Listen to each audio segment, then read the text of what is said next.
புவாஸ் kitchen. நம்ம இன்றைக்கி என்ன பார்க்க போகிறோன்னா முக்கனி ஜூஸ் பார்க்க போகிறோம். அது என்னென்னு பார்க்க போகிறோன்னா முக்கனி, மா, பலா, வாழை. இப்போ இதில் என்ன பண்ண போகிறோன்னா நம்ம தேங்காய் பால் எடுத்து ஜூஸ் போட போகிறோம். இதெல்லாம் வச்சு இது மாம்பழம், பலாப்பழம், வாழைப்பழம், தேங்காய் திருவி வச்சுருக்கேன். சுகர் தேவையான அளவு, ஏன்னா பழத்துலேயே சுகர் இருக்கும். சுகர் வேணான்னா நம்ம தேவையில்லை, வேணும்னா நம்ம போட்டுக்கலாம். கொஞ்சம் லைட்டாக உப்பு போட்டுக்கணும், அப்போ தான் அந்த இனிப்பை எடுத்து காட்டும்.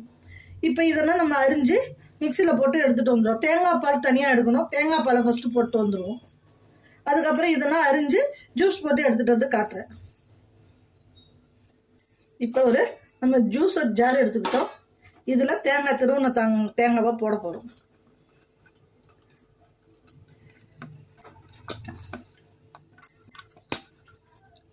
போட்டு ஒரு கிளாஸ் தண்ணி ஊற்றிப்போம்.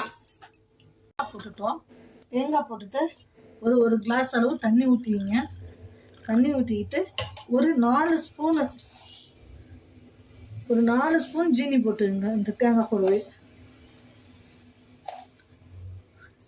ஜீனி இல்லாமலும் போட்டுக்கலாம், இருந்தாலும் போட்டுக்கிறேன் நான். இப்போ கொஞ்சோண்டு கல் உப்பு அதையும் போட்டு இப்போ மிக்சியில் போட்டு அடிச்சுட்டு வந்துடுவோம்.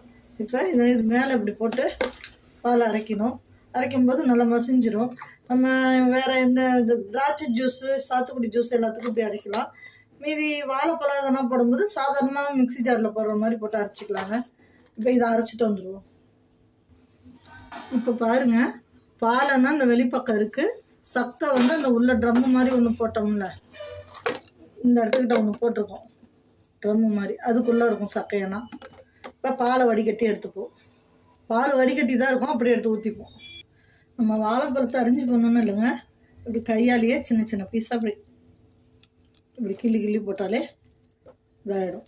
இது ரொம்ப நைஸாக அரைக்கக்கூடாது, அப்படியே ஒரு மாதிரி எப்படி சொல்கிறது, கொஞ்சோண்டு பழம் இருக்கணும், அரைக்குறையாக அரைக்கணும்.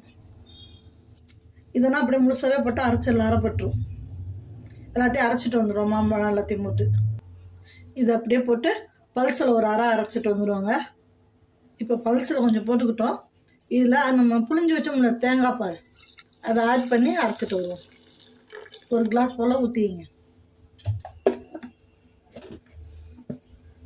இப்போ அரைச்சிட்டு வந்துடும். இப்போ இதில் தேங்காய் பாலையும் ஆட் பண்ணிட்டோம். ஆட் பண்ணி எல்லாத்தையும் கலந்துப்போம்.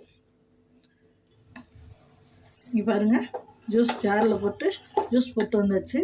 இந்த மாதிரி பழம் கொஞ்சம் 1-2 இருக்கணும், அப்போ தான் நல்லாயிருக்கும். அந்த சாப்பிடும்போது செம்மையாக இருக்கும். நீங்கள் இப்படி அரைச்சோனையும் போட்டு ஜூஸ் போட்டோனையும் சாப்பிட்டுக்கலாம், இல்லை ஃப்ரிட்ஜில் வச்சு ஜில்லுன்னு சாப்பிட்லாங்க. இந்த மாதிரி முக்கனி போட்டு பாயசமும் வைக்கலாம். இது சூப்பராக இருக்குங்க. செஞ்சு சாப்பிட்டு பாருங்கள் எப்படி இருக்குன்னு. பாருங்கள், ஒரு கிளாஸில் ஊற்றி சாப்பிடுவோம். இது மாதிரி செஞ்சு சாப்பிட்டு பாருங்க,